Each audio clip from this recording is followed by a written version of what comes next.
I remember the first time I heard about a man who chose to live among the vast mountains of Alaska, a place where winter is not just a season, but a presence that breathes around you, shaping your days, guiding your choices, and testing your spirit in ways that most people never fully understand. People often search for meaning in busy streets, bright screens, and endless conversations that rarely touch the truth of who they are. Yet there are Aquales who discover meaning only when everything else becomes distant and quiet. This man was one of those rare souls, someone who had walked through the noise of the world and found that his heart beat calmer in the silence of snow and stone. His cabin sat far from any road, surrounded by tall spruces that seemed to guard him like old friends, and each morning he would step outside to breathe air so cold that it felt like it sharpened his thoughts instead of numbing them. Many wonder what drives someone to such solitude, but as I came to understand, sometimes solitude is not an escape, but a return to a rhythm that feels honest and unforced, as if the earth itself whispers the things that the world down below keeps drowning out. Even before knowing the full story of how he arrived there, what struck me most was the way he moved through the land. There was no rush, no anxious hesitation, only a quiet confidence, like someone who long ago made peace with every shadow and every sound that the wilderness could offer. He understood the cold not as an enemy, but as an ancient teacher, and he learned to read the cracks in the ice, the direction of the wind, and the subtle tracks left behind by animals he never hunted unless absolutely necessary. The mountain was not a backdrop to his life, but a companion, and he walked through it as if sharing a long ongoing conversation. Many people talk about wanting simplicity, yet few are willing to let go of the comforts that keep them bound to complication. This man had done it completely. His table, his tools, and even the way he prepared his meals all reflected a sense of presence, as if he touched nothing without giving it his full attention. Watching him was like learning a different way to breathe. There was a particular day that remains etched in my memory. The sky had the pale color of early winter mornings, that soft mix of white and faint blue that feels as if the world is holding its breath.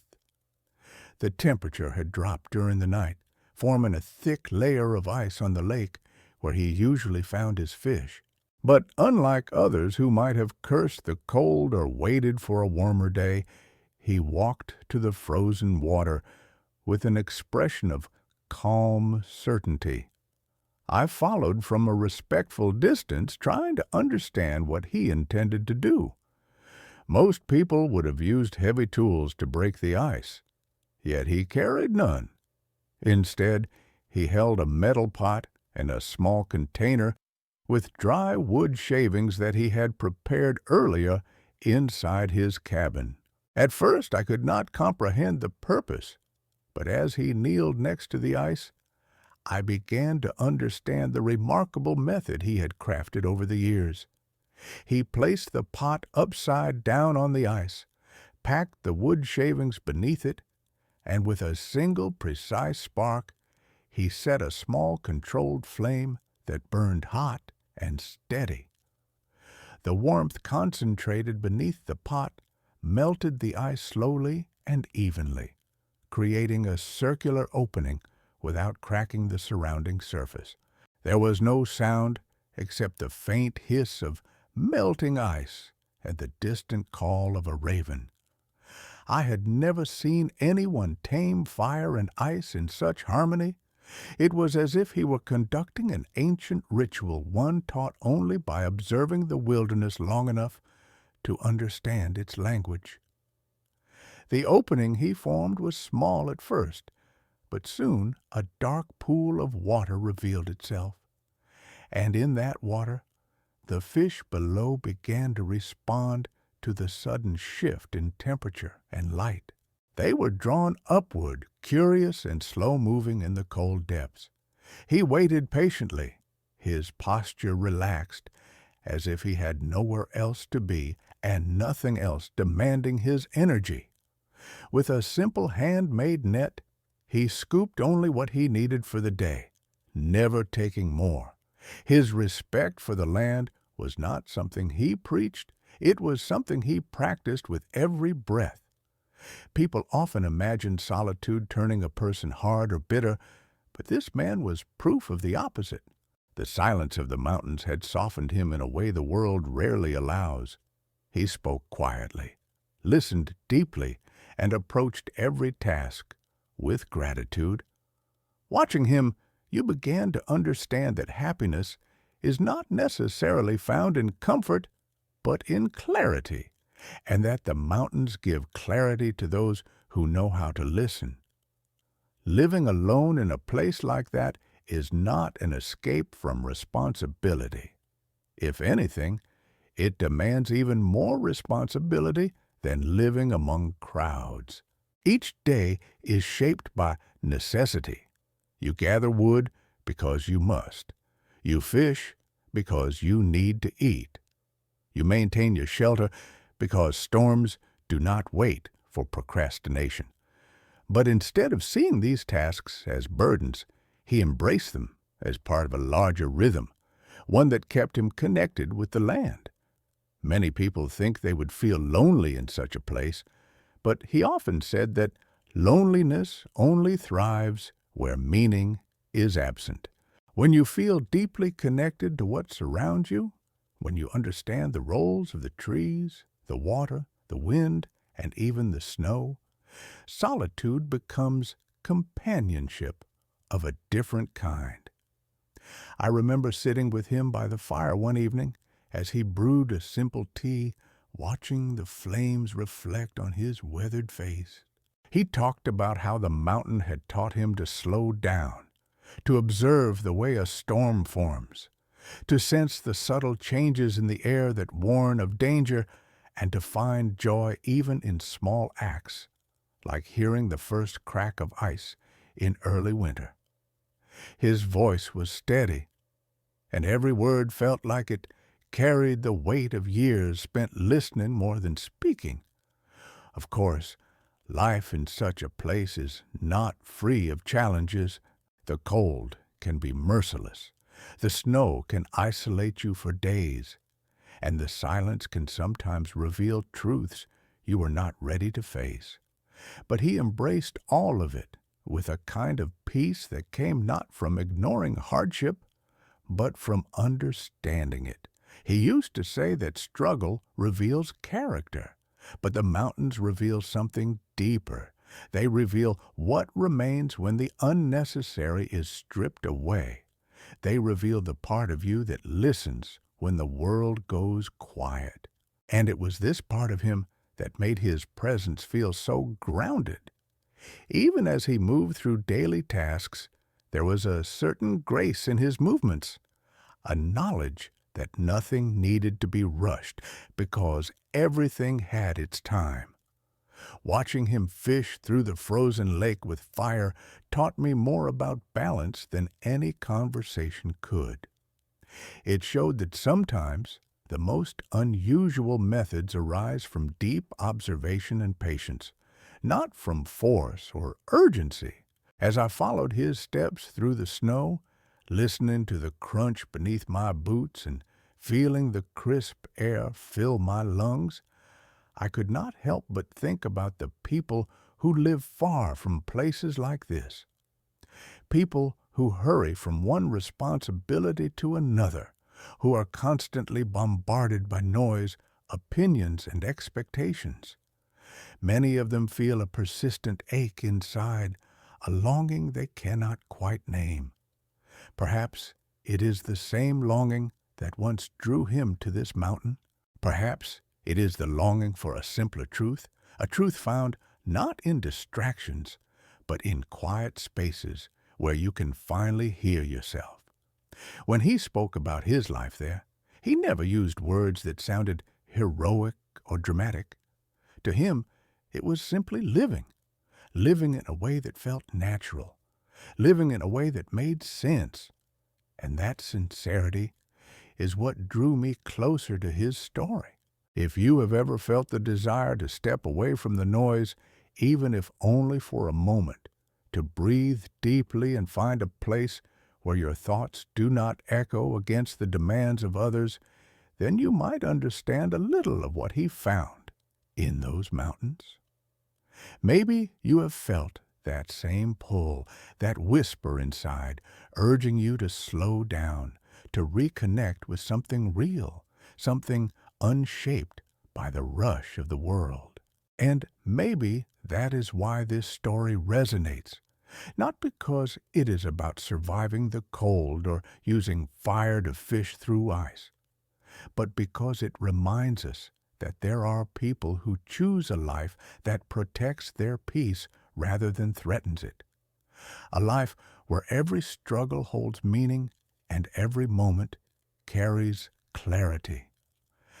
As we begin this journey together, following the quiet steps of a man who found purpose in a remote corner of Alaska, I would like to invite you into the silence with him. Let his story remind you of the strength that emerges when we listen to ourselves and honor the things that truly matter.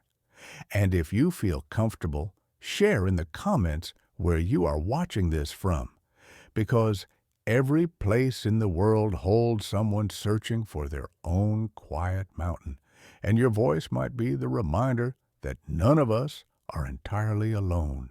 He was not born among the mountains, though when you saw him there, it felt as if he had always belonged to that landscape, as if the snow and the wind had shaped him from the very beginning. His story began far from Alaska, in a small coastal town where the sea carried the voices of men who never stopped moving. The noise of the city, the constant hum of machines, the smell of fuel and wet asphalt had been the rhythm of his early years. He worked long days in a workshop that smelled of metal and oil, fixing things that others had broken. There was something about his hands that spoke of patience, yet something in his eyes that spoke of restlessness, as if a part of him kept searching for a horizon that he could not see. He had people around him, friends, co-workers, even someone he once loved deeply. But he always carried that quiet unease, that feeling that the world around him was asking for too much and giving back too little. When he spoke, his words were simple, but behind them you could sense the weight of a man who saw too clearly, who felt too much in a place that had forgotten how to feel. The years passed, and the noise only grew louder. The city expanded, the pace quickened, and he began to notice how people had started living in a way that seemed both full and empty at the same time. He saw faces illuminated by screens instead of sunlight, conversations that ended before meaning had time to settle, laughter that echoed but did not linger. He remembered one winter evening when he returned home late, walking under the orange glow of the streetlights. The snow that fell was gray with the soot of the city, and when he reached his door, he looked at his reflection in the glass and felt that he no longer recognized the man staring back. It was not age or exhaustion. It was distance. He felt a distance from himself, as if the noise had grown so thick that it had smothered the quiet place inside where truth usually lives. That night, without much thought or plan, he packed a small bag with the things he could not leave behind: a knife, a notebook, a compass, and a picture of the ocean at dawn that reminded him of stillness. He left before the sun rose, walking toward the edge of the city, following roads that turned to gravel, then to dirt. until the only sound left was the rhythm of his own steps and the breath of the wind. He traveled north, drawn by something he could not name but could feel deep in his bones. The journey was long and cold, and there were moments when doubt whispered in his ear, asking what he was running from, what he was hoping to find. But he was not running. He was shedding. With every mile he left behind, he felt the weight of expectation fall away, like layers of skin that had grown too tight. He slept in abandoned cabins, under bridges, by the sides of frozen rivers. He learned to start fires in the wind, to read the sky for signs of weather, to trust the quiet. He met people along the way, travelers, fishermen, an old woman who sold dried herbs by the road, and each of them added a small fragment to his understanding. They spoke of the North as if it were not just a place but a spirit, something that tests you before it accepts you. And he listened because he wanted to be tested. He wanted to earn whatever peace the wilderness could offer. When he finally reached Alaska, it was early spring, and the land was caught between thaw and frost. The rivers still carried ice, but patches of earth were beginning to breathe again, revealing moss and stone beneath the melting snow. He built his first shelter near a ridge that overlooked a narrow valley. It was small, rough, and imperfect, but it was his. The air was cleaner than anything he had ever known, sharp and alive. At night, when he looked at the stars, they seemed closer, brighter, as if the sky itself was welcoming him home. The days were hard, filled with labor that left his muscles aching and his hands raw.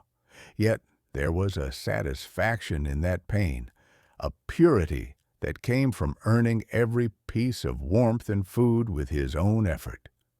He hunted only what he needed, learned to fish in the frozen streams, and soon discovered that survival was not just about knowledge, but about humility. The mountain does not reward arrogance. It rewards respect. It was during those first months that he began experimenting with the idea of using fire to fish through ice. It started as a necessity. His tools were limited, and the ice was too thick for simple methods. He remembered how metal absorbs heat, how focused flame can melt evenly, and how fire, when treated gently, can become an ally instead of a destroyer. He failed many times before succeeding, cracking the ice too quickly, losing control of the burn, wasting precious wood. But he learned. Each failure taught him something about balance, about patience, about how even the most opposite elements, fire and ice, could find harmony if guided by steady hands. That small success became more than a way to catch food. It became a symbol of his relationship with the mountain. It was not about conquering nature, but understanding it, working with it instead of against it. Years passed, and he became known in the nearby villages as the quiet man from the high ridge. Occasionally, hunters or trappers would see the faint smoke from his chimney and speak of him with a kind of respectful curiosity. Some said he was hiding from something. Others said he was searching for peace. He never corrected them, because both were true in a way. He had come to understand that isolation was not about distance from others, but about proximity to truth. The mountain had become his mirror, reflecting everything he needed to see about himself. On calm days, he would sit by the frozen lake, watching the light shift across the ice, feeling the quiet pulse of life beneath it. He no longer felt the restlessness that once haunted him. The silence that used to scare him had become a companion, and the cold no longer bit, it embraced. There was one particular winter that tested him more than any other. A storm descended upon the ridge and stayed for weeks. Snow buried the cabin doors, wind howled through the cracks in the wood, and food became scarce. For many, such conditions would break the spirit, but for him it revealed something essential. In those long nights, lit only by the flicker of firelight, he found a kind of peace that cannot be described easily. The storm stripped everything to the core. Comfort, routine, even the illusion of control. And what remained was a simple truth, that he was alive, and that was enough. When the sky finally cleared, he stepped outside into a world transformed. The snow glittered under the weak sunlight like powdered glass, and the air was still. He looked around and felt a deep sense of belonging. He realized that the mountain was not a place he had escaped to. It was the place he had been meant to reach all along. People sometimes asked him, when they managed to cross paths, why he chose to live so far from the world. His answer was always the same. He would smile softly and say that the world had never been far from him. He felt more connected to life in the wilderness than he ever had among crowds. He spoke of how each season had its own lesson: the patience of winter, the generosity of spring, the discipline of summer, and the reflection of autumn. He said that in the silence he could finally hear the rhythm of things, the quiet heartbeat of the earth. It was not loneliness. It was communion. For many years he carried that life with quiet dignity, without longing for what he had left behind. He did not hate the world he came from. He simply realized that it was not his home. He kept a single memento from his past, the photograph of the ocean at dawn, and sometimes he would place it on the windowsill, letting the morning light touch it. He would smile and say that the ocean and the mountain were not so different, both vast, both demanding honesty from those who faced them, and perhaps that was what he had been searching for all along: honesty, the kind that cannot be found in comfort, but only in endurance. The more I learned about his past, the more I understood that his story was not about escape, but about return. He had not fled from life. He had walked toward it, shedding layers of illusion until only the essential remained. And that is something we all search for in our own way, whether we live in cities or forests, surrounded by people or wrapped in silence. We all seek that moment when the noise falls away and we can finally hear what our heart has been trying to say. His journey was just a more visible version of that universal search. He had taken it to its purest form, turning solitude into wisdom and hardship into gratitude. If you have ever felt that quiet call inside, that whisper that asks for stillness, then perhaps a part of you already understands his choice. Maybe you have looked at the horizon and felt that something out there was waiting for you, not as an escape, but as a homecoming. His story reminds us that there is courage in listening to that call and peace in following it, even when the path leads away from everything familiar. And if this story resonates with you so far, if you find yourself imagining the stillness of his mountain and the calm in his voice, I invite you to subscribe to this channel so you can continue to walk alongside him as his story unfolds. The mountains still have many lessons to share, and the man who used fire to fish through frozen water has much more to reveal about life, solitude, and the quiet strength of the human spirit.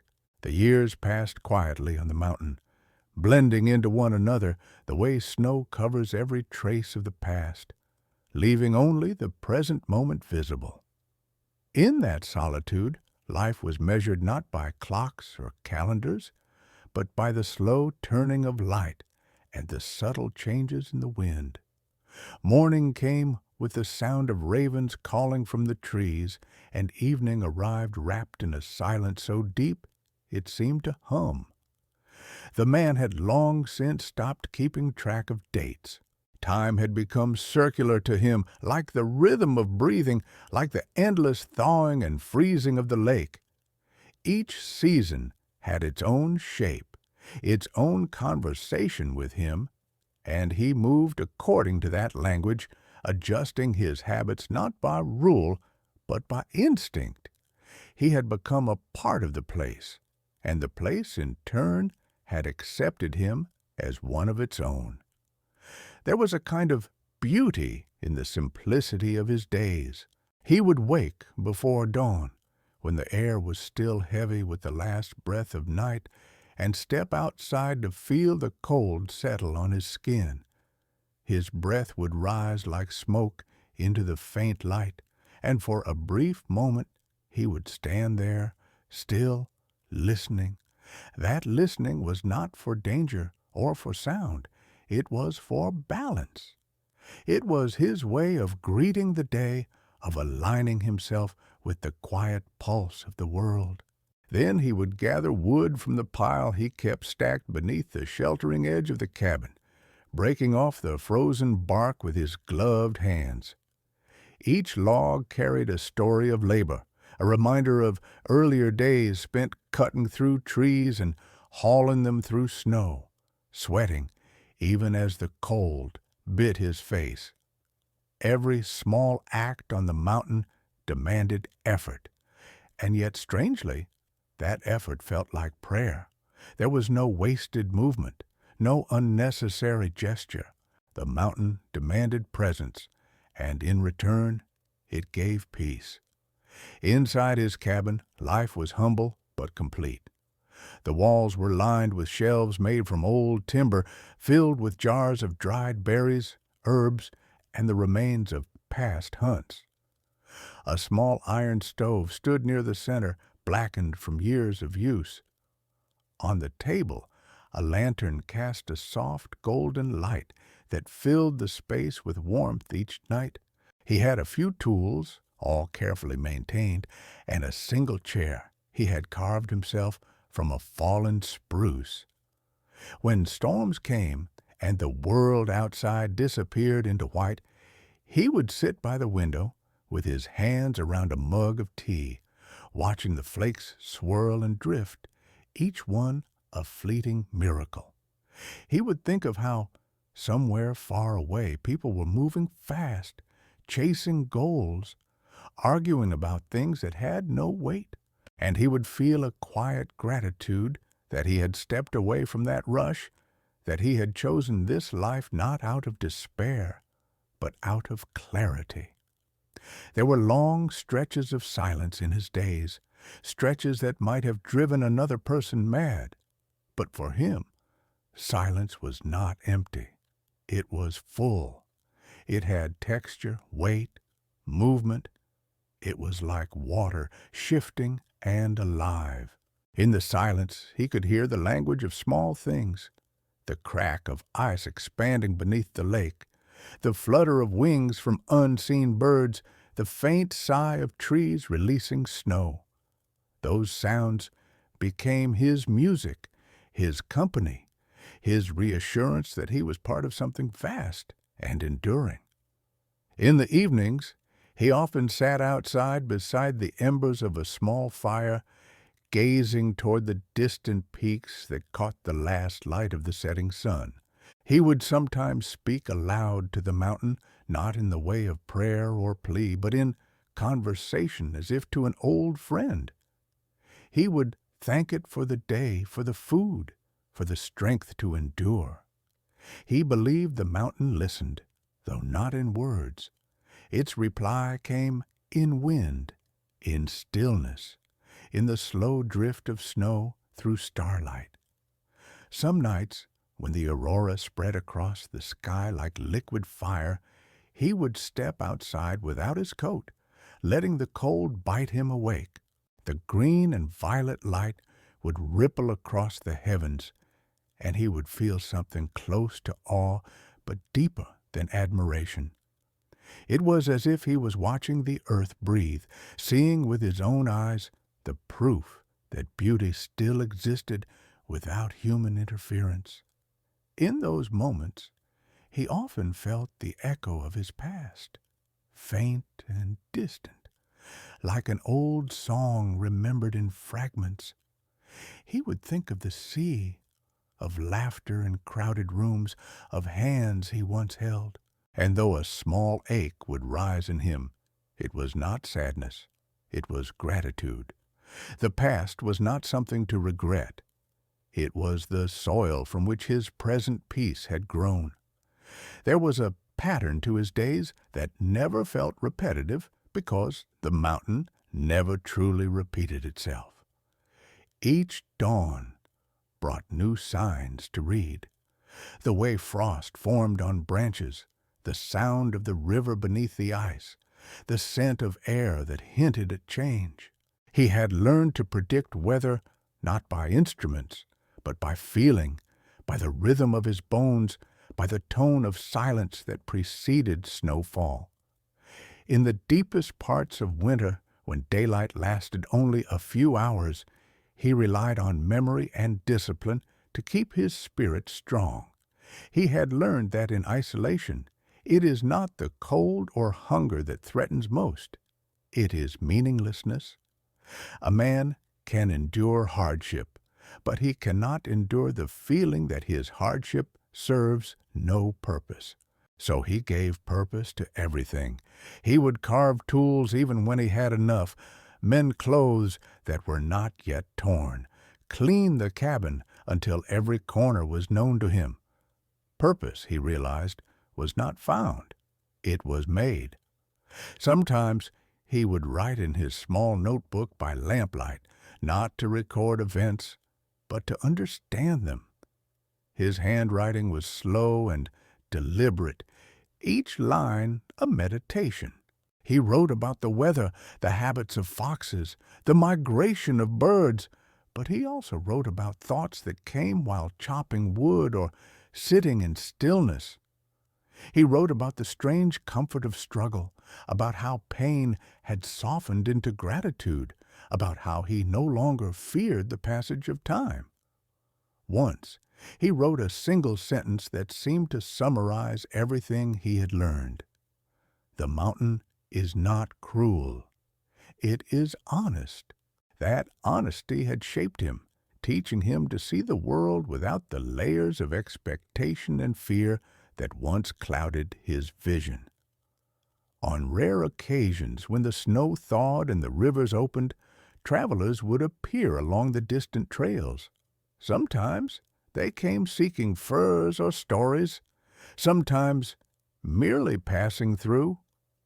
When they stopped at his cabin, he would welcome them with quiet kindness, offering tea or dried fish.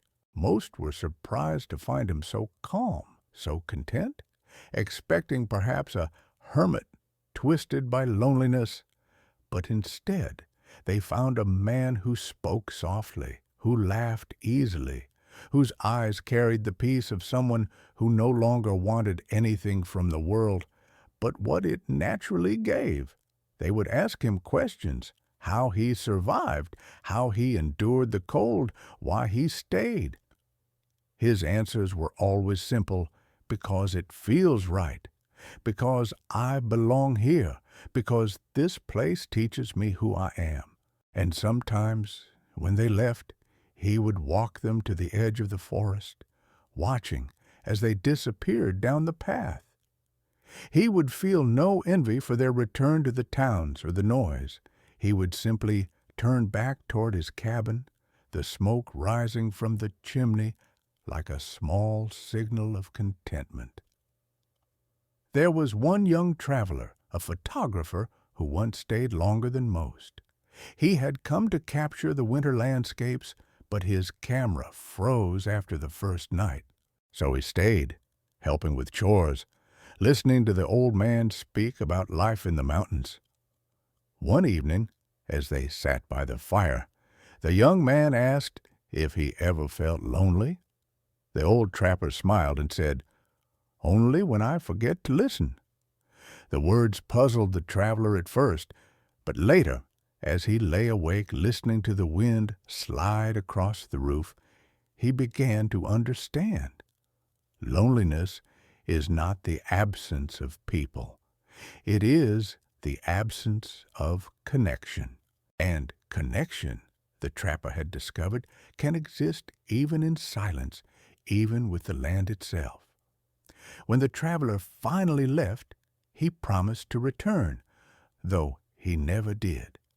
Still, the old man would sometimes look toward the valley and imagine the young man somewhere in the world, remembering that lesson, perhaps sharing it with others. The silence remained his closest companion. But it was not always gentle. There were days when the wind howled through the trees like a voice demanding answers. There were nights when the temperature dropped so low that even the fire seemed to shiver. Yet he endured, because he had stopped measuring life by comfort. He understood that peace was not the absence of suffering, but the acceptance of it. He had come to see that even hardship has its beauty, that the ache of cold fingers and the struggle for warmth were reminders that he was alive. In the city, he had once felt numb. On the mountain, he felt everything. Years later, when his hair had turned white and his beard thick and coarse, he still moved with the same calm precision. He still fished with fire through frozen water, still spoke softly to the mountain, still found joy in the simplest acts. And though his body had grown slower, his eyes had grown brighter, as if the light of countless sunrises had gathered behind them, he had become the mountain's reflection, steadfast, silent, enduring. If you have ever wondered what it means to truly live in silence, to strip away every distraction until only truth remains, think of him there, sitting by the lake, watching the fire melt a circle into the ice, waiting with patience and peace. That silence, that stillness, that kind of understanding, it lives in all of us, waiting for us to listen. There came a time when the mountain decided to test him again. He had lived many winters there, long enough to believe he had learned all that the place could teach, long enough to feel that he had reached a rhythm that nothing could disturb. But the mountain, as he had often said, is honest. It does not punish or reward. It reveals. And that revelation always comes when a man grows too certain of his own calm. It began with a thaw that arrived too early, a strange warming that softened the snow long before the sun had gained its strength. The rivers cracked open like glass, releasing torrents of cold water that rushed through the valleys. At first, he thought it was only a mild season, a passing shift in weather. But the change lingered. The ice that once sealed the lake began to thin unevenly, forming dangerous patterns beneath the surface. The animals moved differently, too. Foxes appeared earlier than usual, and the fish were harder to find. Even the trees seemed restless, dripping with meltwater when they should have been sleeping beneath frost. The mountain was changing, and he felt it deep within him, like an old bone sensing the pressure of a coming storm. One morning he walked to the lake with his tools, intending to catch his meal as he had done countless times before. But the ice, though still solid in places, was deceptive. It creaked beneath his feet, sighing and moaning like a living thing. He set the pot and kindling on the surface, prepared his small fire, and watched the flame lick at the metal as the heat began to eat into the ice. But this time, the process was different. The hole widened too fast, spreading cracks outward like veins across glass. He backed away, sensing danger, and just as he stepped aside, the ice collapsed where he had been kneeling. The sound was deep, a sharp echo that rolled across the frozen valley. Water surged upward, dousing the flame, swallowing the small pot in seconds. He stood there breathing hard, his heart thudding in his chest. The mountain had spoken, reminding him that mastery is an illusion, that even those who listen must always remain humble before its power. He returned to his cabin shaken, not by fear of death, but by the realization that he had grown complacent. That evening, as he sat by the fire, he reflected on how easily balance can slip into arrogance. The mountain had not changed. He had. In the quiet that followed, he resolved to watch more carefully, to learn anew, as if he were a beginner again. And it was in that renewed attentiveness that his next discovery emerged. The warmer weather brought shifts in the patterns of wildlife. Birds that never came so high began appearing near his ridge. The streams flowed longer and carried new kinds of fish he had not seen before. He noticed how the thaw altered the taste of the water, how it carried traces of minerals from stones once sealed by ice. He began collecting those stones, examining their colors under the dim light of the cabin. Some were flecked with iron, others with quartz that shimmered faintly when struck by flame.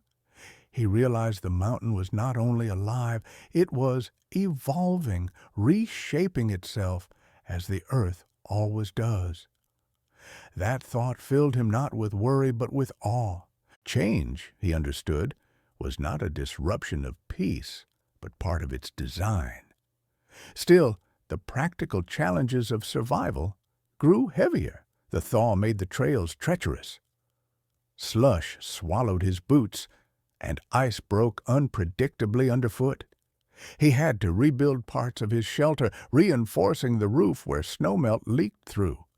He had to find new ways to preserve his food, since the cold no longer stayed as constant. It was during one of these adjustments that he stumbled upon an idea that would redefine his connection to the mountain. He had been gathering stones to build a new smokehouse when he noticed the way steam rose from a small fissure near the lake's edge. Curious, he followed it and discovered a thin stream of warm water trickling from beneath the ground, hidden among moss and rock. It was faint, but it was there, a pocket of heat in the midst of frozen land. He crouched beside it, dipping his hands into the warmth, feeling something ancient moving below the surface. The realization struck him slowly. Fire lived beneath the mountain too, not only in the flame he carried, but in the heart of the earth itself. Over the next weeks, he studied that place, learning how the warmth shifted with time, how the ice melted around it differently. He used that heat to soften frozen wood, to warm his hands, even to melt water for drinking. And eventually, he wondered if it might help him fish again without risking collapse through fragile ice. He dug a shallow basin leading from the fissure to the edge of the lake and guided the warm flow toward the thinner ice. It took days of patience and adjustment, moving stones, clearing channels, building small barriers. But when it was done, the effect was remarkable. The warmth created a natural opening in the ice, slow and steady, far safer than fire alone. The fish gathered there, drawn by the shift in temperature, and he could once again catch enough to sustain himself. He laughed quietly when it worked, the sound echoing into the cold air. It felt like the mountain had revealed a secret, not as a reward for his effort, but as a response to his humility. That discovery changed him. It reminded him that even after years of solitude, the mountain still held lessons. He had always believed that knowledge came from stillness, but now he understood that growth also comes from movement, from adaptation. The earth itself was teaching him that survival is not about resisting change, but embracing it with awareness. Each day he returned to that fissure, tending to it like a small altar. It was there that he began to meditate more deeply on what it meant to coexist with the world. He realized that life, like fire and ice, was a balance of opposites: stillness and movement, warmth and cold, silence and sound. The mountain was not a place to escape life. It was life stripped to its essence. Then came another test, one that would mark his body and deepen his spirit. One morning, while carrying wood near the fissure, he slipped on the slick ground and fell, striking his shoulder against the rocks. Pain shot through him like lightning, and when he tried to move his arm, he knew immediately that something was wrong. The joint had dislocated, perhaps even fractured. Alone in that vast silence, he sat for a moment with the pain pulsing through him, breathing slow, steady breaths to stay conscious. He understood that panic was his greatest enemy. He had faced storms and hunger before, but this was different. It was his own body turning against him. He used his good hand to pull his scarf tighter, to keep warm as he thought. He remembered a method he had read long ago, a way to reset a dislocated shoulder using leverage and momentum. It took every ounce of courage, but he tried it. The sound that followed was sharp and wet, but the joint slid back, imperfect but stable. He rested there in the snow for a long time, staring at the sky, feeling both fragile and alive. That injury slowed him for weeks. He could not chop wood as before, could not lift heavy stones, could not fish easily. The mountain forced him into stillness, and in that stillness he discovered yet another kind of strength. He learned to move slower, to plan more carefully, to appreciate the grace in limitation. He found ways to use his weaker arm differently, adapting his tasks to suit what he could manage. The pain became a teacher, showing him that resilience is not the same as defiance.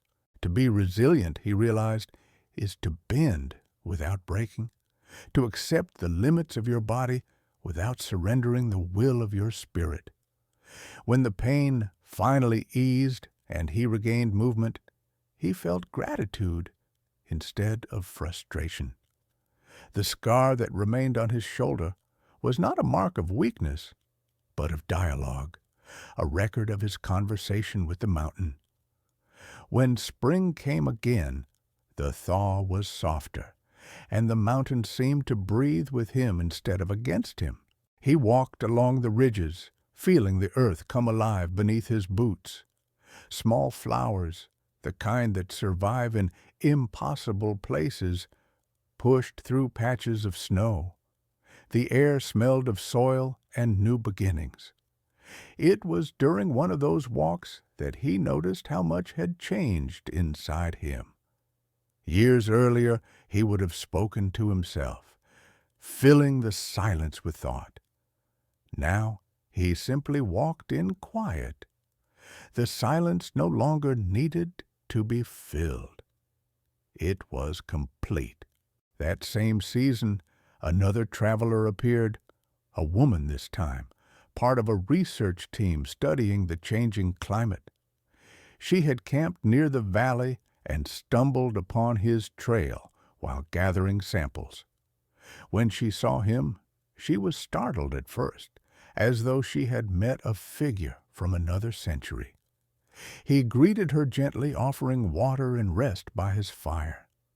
They spoke for hours as the evening settled, her voice bright with curiosity, and his slow with reflection. She asked him about his methods, about how he managed to fish in such conditions, about whether he noticed changes in the land. He listened, then told her about the fissure, about the warmth beneath the ice, about how the mountain seemed to be waking differently each year. She wrote notes as he spoke, fascinated by the precision of his observations. Before she left, she thanked him, saying his words would help her understand the mountain in ways that instruments could not. He smiled and told her that understanding comes not from measuring, but from belonging. After she departed, he felt something stir within him, a subtle joy in having shared what he had learned. He realized that his life on the mountain was not only for himself. The knowledge he had gathered through silence and endurance could serve others too, if only as a reminder that truth exists beyond noise. The encounter reignited something in him, a small ember of connection that did not disturb his peace, but deepened it. The world, he thought, was not his enemy. It was simply far away, and perhaps it needed voices like his to speak quietly about things that matter.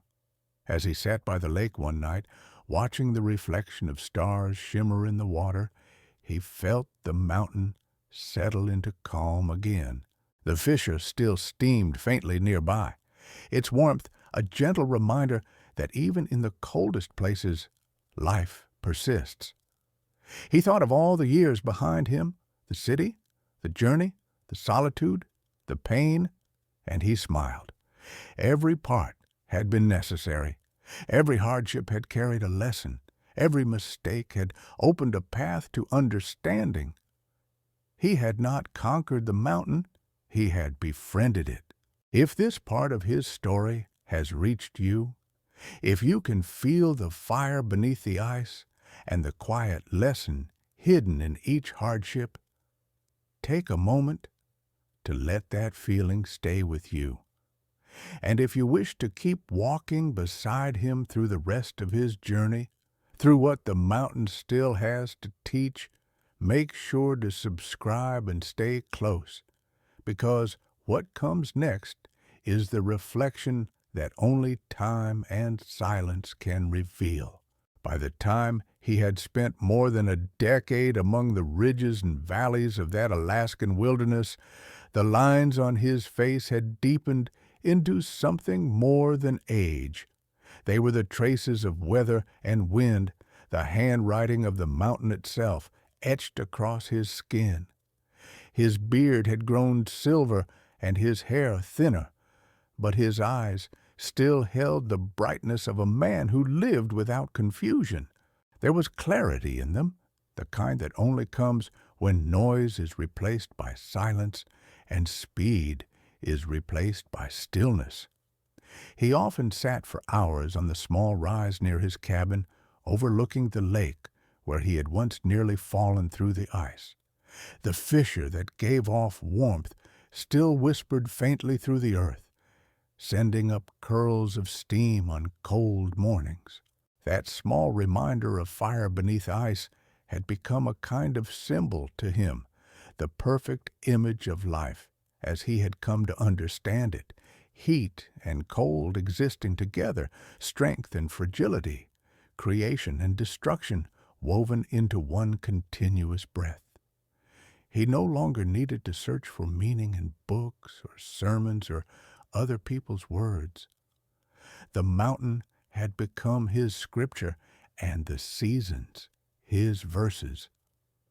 From that quiet place, he often thought about the world he had left behind, He imagined the cities, the streets humming with engines, the people walking quickly with phones pressed to their ears, always connected, but rarely present. He did not condemn them. He had lived that way once and knew that most people do not choose their pace. It is chosen for them. But he could not help feeling sorrow for the distance that had grown between humanity and the land. The world had forgotten how to listen. People spoke of progress as if it were a straight road leading upward, never realizing that some of the most valuable journeys lead inward or even backward into the places we once abandoned. He thought of how little it would take to restore balance, to stand barefoot on soil again, to drink from a stream without fear, to look at the sky without a lens in between. The simplicity of those acts had become a kind of wisdom to him, a reminder that all living things share the same source and the same silence. When he spoke aloud to himself, which he still sometimes did in the deep quiet, he would muse about how civilization had built walls not only around its cities, but around its thoughts. He believed that fear was the mortar holding those walls together, the fear of stillness, of uncertainty, of facing the truth that we are small and transient. In the mountain silence, he had faced that truth many times, and each time it had made him lighter, not heavier. The more he accepted his smallness, the more infinite he felt. He realized that the measure of a life is not in how much it controls, but in how much it understands. The earth does not need to be conquered or improved. It only asks to be seen, and once seen, it offers everything. Sometimes he wondered if anyone in the world below could still understand that. He thought of the woman who had come to study the land, of her questions and her notebooks, and he hoped that she had carried something of the mountain with her when she left. Perhaps she had told others of the fissure and the warmth beneath the snow, of the old man who lived in harmony with it. Perhaps she had written about the patience of the land, about how it reveals its secrets only to those who move slowly enough to see them. He hoped so, though he expected nothing. He had reached a point where his happiness depended on nothing external, not on recognition, not on comfort, not even on survival. It was enough to wake each morning to feel the air fill his lungs, to step outside and greet the world with unspoken gratitude. He once wrote in his small notebook, "Life is a conversation between giving and taking. The mistake of man is to forget when to listen." Those words stayed with him, echoing softly as he moved through his routines. He found beauty in the smallest details, the pattern of frost on a window, the way firelight shifted across the walls, the whisper of snow falling against the roof. Each thing, no matter how minor, carried meaning when given attention. He had discovered that meaning does not need to be hunted or named. It exists everywhere, waiting quietly for someone to notice. In that realization lay his greatest peace. There were moments when he thought of death, not as a shadow to be feared, but as part of the same rhythm that guided the wind and water. The mountain had taught him that nothing truly ends. It only changes form. Snow becomes river, river becomes mist, mist becomes sky, and the sky returns to snow again. Even fire, when it burns out, leaves warmth that lingers. He knew that one day he would become part of that same cycle, returning to the soil and the silence that had given him life. That thought comforted him. He no longer sought to leave a mark, no longer felt the restless need to be remembered. He had learned that permanence is an illusion. Even the mountains, as eternal as they seem, are slowly shifting and crumbling, grain by grain, into the sea.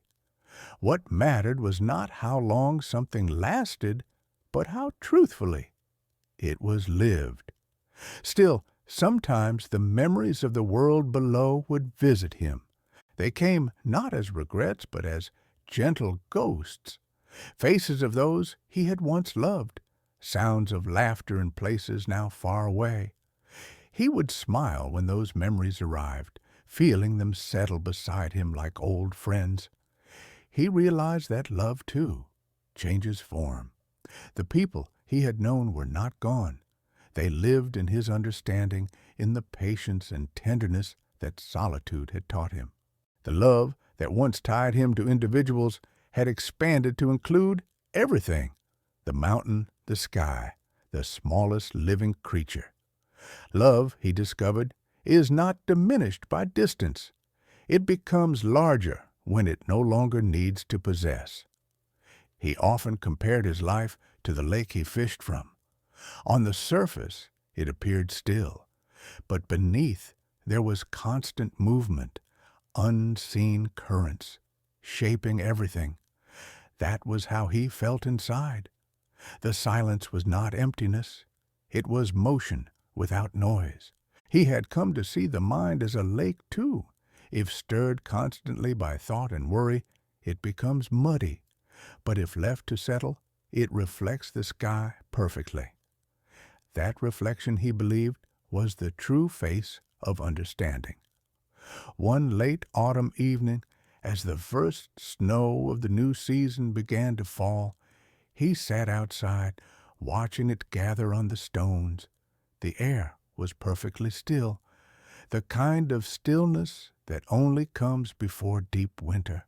The light from his cabin flickered behind him, casting a golden hue on the snowflakes as they drifted down. He thought about how many times he had watched this same scene and how it never lost its wonder. Each snowfall felt like a reminder that renewal does not require noise or effort. It happens quietly, invisibly, as part of the world's breathing. That night, he wrote another note in his journal. The world does not ask to be understood. It asks to be respected. Perhaps that was the essence of all wisdom, to see without trying to own, to understand without needing to change. When he spoke about the world, he never did so with bitterness. He understood that humanity's path, though noisy and often blind, was also part of the same cycle. He did not see himself as separate from the world he had left. The cities, the machines, the endless motion, they were simply another way of seeking meaning, another attempt at warmth in the cold. People chased fire in their own way. He just happened to find his beneath the ice.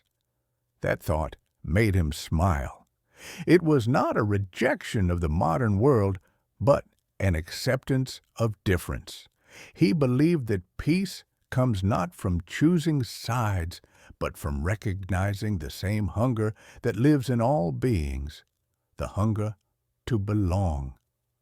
Occasionally, he wondered what would happen when he was gone. Would the cabin crumble back into the earth?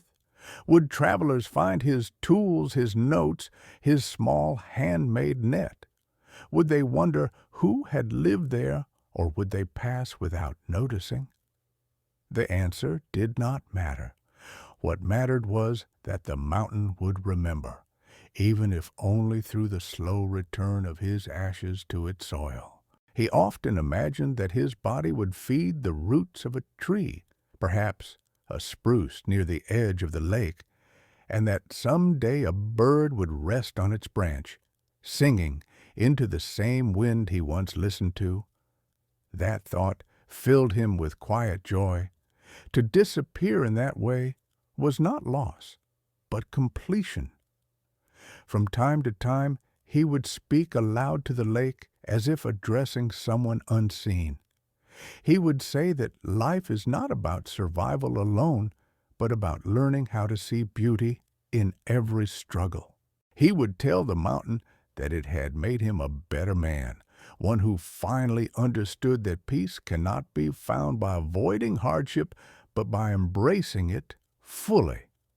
And sometimes, when he felt the fire in his chest flicker with gratitude, he would whisper words that felt like prayer, though they carried no name of any god. Thank you for teaching me how to live, and thank you for showing me how to die without fear. In that reflection lay his greatest discovery, that silence, when truly listened to, contains every answer a man could ever seek.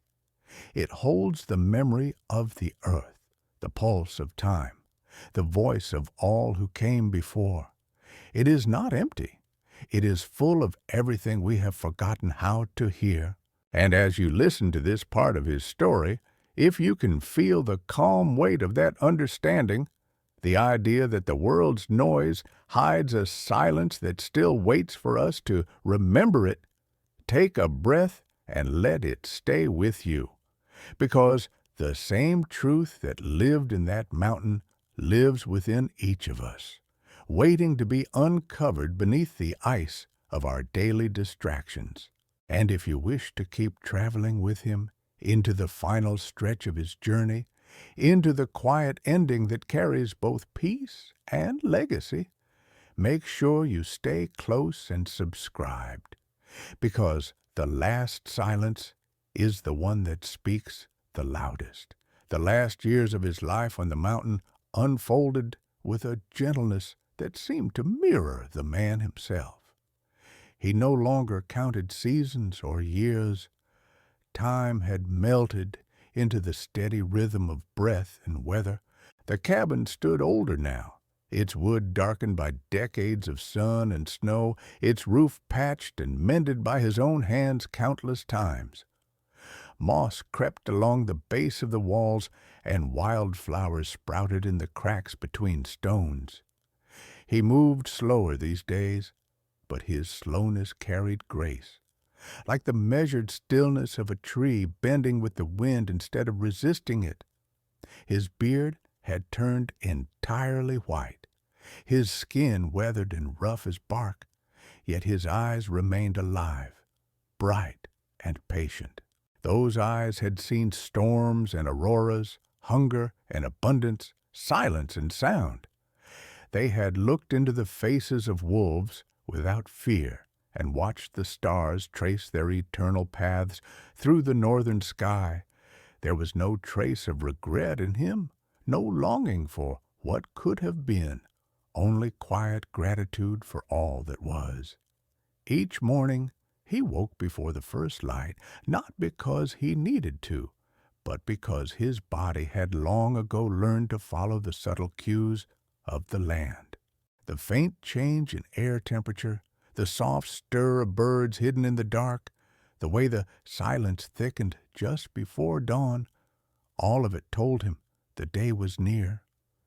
He would sit up slowly, pull on his heavy coat, and step outside barefoot for a few breaths, no matter the weather.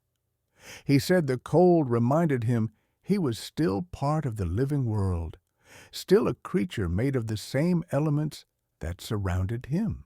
He had come to believe that comfort dulls the senses, and that the simplest forms of discomfort keep the soul awake. Then, with deliberate care, he would light the small fire inside the stove and prepare his tea, listening to the crackle of wood and the soft whistle of the kettle. Those sounds had become as dear to him as music once was. He no longer fished every day, only when he felt the pull of hunger or the need for movement. The fissure by the lake still steamed faintly through the cold months, and sometimes he would sit near it for hours, not fishing, but simply watching. The water there reflected the sky in a way that always seemed deeper than any mirror could. It was as if the lake knew it was not only reflecting the world above, but the world within. He found himself speaking to it more often in those final years, thanking it for its patience, for its generosity, for teaching him the slow art of waiting. He had come to see patience as a kind of strength rarer than courage. Courage faces storms. Patience outlasts them. In his solitude, he had learned to notice things others would overlook. The way frost formed in delicate spirals along a branch, the faint hum the snow made under moonlight, the scent of approaching rain carried on wind from miles away. These were his companions now. They required no words, only awareness. And in awareness, he found companionship deeper than any conversation. He once wrote that solitude is not the absence of people, it is the presence of everything else. That line remained in his notebook, scrawled in shaky handwriting, a truth distilled from years of quiet living. As he grew older, he felt his body changing. His steps became shorter, his breathing heavier, and the cold cut deeper into his bones. Yet even as strength left him, serenity deepened. He knew the mountain had already given him everything it could, and what remained was simply to live the lesson he had learned. He no longer sought discovery. He had become the discovery itself. Some days he would rest by the window, wrapped in a blanket, watching storms drift through the valley.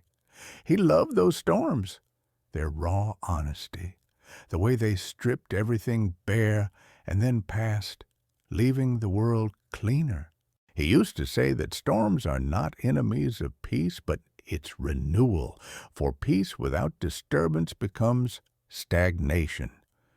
On rare days when the weather cleared, he would still climb the small ridge above his home, though slowly, pausing often to catch his breath. From that high place he could see far into the distance, endless layers of mountains fading into blue and gray, a sea of peaks stretching to the horizon. The sight always moved him. It reminded him of how vast the world is and how small a man's worries truly are within it. He would stand there for a long time, hands clasped behind his back, breathing the thin, sharp air. The wind would tug at his coat, and he would close his eyes, feeling it brush against his face like a memory. Sometimes he imagined that wind carrying whispers of the world below, voices of people hurrying, machines humming, lives unfolding far away. And he would smile, knowing he was still part of that world, even from this distance. There were nights when he would dream vividly, dreams filled with light and motion. He dreamed of rivers turning into trails of fire, of wolves walking beside him, speaking without words, of the mountain rising and breathing like a living being. He did not question these dreams. He saw them as messages from the same silence that had guided him all his life. When he awoke, he would write fragments of them in his notebook, though he no longer needed to make sense of them. Understanding, he had learned, is not always the purpose of experience. Some things are meant only to be felt and carried, like warmth in the chest on a cold day. One winter, his health began to fade more quickly. The long hikes became impossible, his appetite weaker, his sleep lighter. He felt his energy moving inward, the way fire burns brightest just before turning to ember. He did not fear it. He had always known that his life would end here, in the same silence that had sustained him. He made small preparations, though not with sorrow. He repaired the cabin one last time, sealed the gaps in the roof, stored enough wood to last the season. He cleaned his tools and placed them neatly by the wall, as if preparing to hand them back to the mountain. He even left the door unlatched, saying to himself that the wind might want to visit once he was gone. One clear evening, when the sky was sharp with stars and the air still, he took his chair outside and sat by the lake. The fissure steamed softly beside him, glowing faintly in the moonlight. The fire beneath the ice still lived just as he did. He thought of how far he had come, not in distance, but in understanding. He remembered the man who had once walked away from the noise of the world, restless and unsure.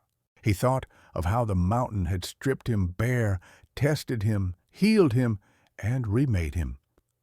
Everything that had once felt like loss now seemed like preparation. Every struggle had been a door to peace. He whispered to the night, saying, "I am ready." The words drifted away on the wind, and he closed his eyes for a moment, listening. The mountain did not answer in words, but he felt its presence all around him, vast and tender, like the heartbeat of something ancient. He returned inside and wrote a final note in his journal, his handwriting slower now, each stroke careful and deliberate. The fire that melts the ice also warms the heart. What we learn from the cold is not how to endure, but how to see beauty even when it hurts. The mountain gave me silence, and in silence I found everything. He placed the notebook on the table beside the lantern, turned down the flame, and lay in his bed. Outside, the wind rose softly, carrying snow across the roof. He listened to it with the same calm he had carried through every storm. Then, as dawn approached, he drifted into sleep and did not wake again. When spring returned, travelers passing through the valley noticed smoke no longer rose from the chimney. They found the cabin quiet, the door slightly open, and inside the old man resting as if in gentle sleep. On the table lay the notebook, its pages filled with thoughts written over years of solitude. They did not disturb much, only covered him with his blanket and stepped outside to look at the mountain he had loved. One of them said it felt as if he had never left, as if he had simply become part of the place itself. And in a way, he had. The mountain carried his story in the wind, in the patterns of frost on the window, in the faint warmth that still rose from the fissure by the lake. The fire beneath the ice lived on, unchanged. In time, the cabin weathered and softened, reclaimed slowly by the earth. The wood turned gray, the roof sank, the walls leaned inward, moss and ferns grew through the cracks, and birds nested in the beams. But the clearing never lost its sense of peace. Travelers who passed through often said the air there felt different, calmer, as if the mountain remembered. Some said they could hear faint whispers at night near the lake, like a man's voice speaking gently to the water. Whether it was memory or wind, no one could say. But those who listened closely always left changed, carrying a strange stillness in their hearts. Years later, when the woman who had once studied the land returned to that valley, she found only remnants of the cabin. She knelt by the lake, recognizing the faint steam still rising from the fissure, and smiled through tears. She understood that the man had become what he had always wanted to be, part of the silence, inseparable from the land. She picked up a small stone near the water and felt its warmth. It was enough. She whispered, "Thank you," and walked away, leaving the mountain to its quiet watch. And so his legacy remained, not written in books or carved in monuments, but in the unseen ways his story touched those who listened. His life became a lesson, passed in whispers, about patience, humility, gratitude, and the deep peace that waits for those who stop running from silence. The man who once used fire to catch fish in frozen water had, in truth, caught something far greater. He had caught understanding itself. His flame had melted not only the ice beneath him, but also the walls that separate man from nature, sound from silence, and life from acceptance. If you have reached this moment, let his story stay with you. Let it remind you that solitude is not emptiness, that stillness is not idleness, that peace is not a place but a way of seeing. Wherever you are, no matter the noise around you, there is a small mountain within, a quiet place where the fire still burns beneath the ice. Listen to it. Let it guide you. And if this story has moved you, if it has stirred something gentle inside, take a moment to comment, to share where you are hearing these words from, to like the story, to subscribe and help it reach others who need its calm. Because every person, somewhere in their life, longs for that silence. And perhaps this is how the mountain speaks again, through those who remember to listen.